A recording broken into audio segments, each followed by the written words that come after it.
পাড় সহ একটি পুকুরের দৈর্ঘ্য ৮০ মিটার ও প্রস্থ ৫০ মিটার। যদি পুকুরের প্রত্যেক পাড়ের বিস্তার ৪ মিটার হয় তবে পুকুরের পাড়ের ক্ষেত্রফল কত হবে? আমাদের দেওয়া আছে পাড় সহ পুকুরের দৈর্ঘ্য সমান ৮০ মিটার এবং পাড় সহ পুকুরের প্রস্থ দেওয়া আছে ৫০ মিটার। সুতরাং পাড় সহ পুকুরের ক্ষেত্রফল হবে, আমরা জানি ক্ষেত্রফল সমান দৈর্ঘ্য গুণ প্রস্থ অর্থাৎ ৮০ গুণ ৫০, এখান থেকে পাবো ৪০০০ বর্গমিটার।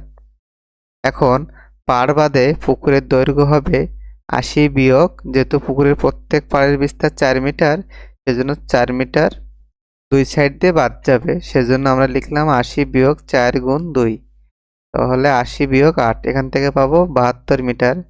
একইভাবে পাড় বাদে পুকুরের প্রস্থ হবে ৫০ বিয়োগ ৪ গুণ ২ অর্থাৎ ৫০ থেকে ৮ বিয়োগ দিলে আমরা পাবো ৪২ মিটার।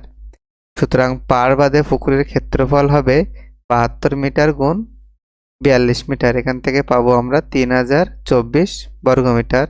সুতরাং পুকুরের পাড়ের ক্ষেত্রফল হবে পাড় সহ পুকুরের ক্ষেত্রফল বিয়োগ পাড় বাদে পুকুরের ক্ষেত্রফল।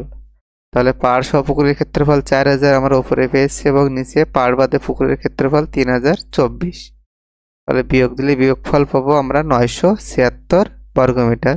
সুতরাং পুকুরের পাড়ের ক্ষেত্রফল ৯৭৬ বর্গমিটার।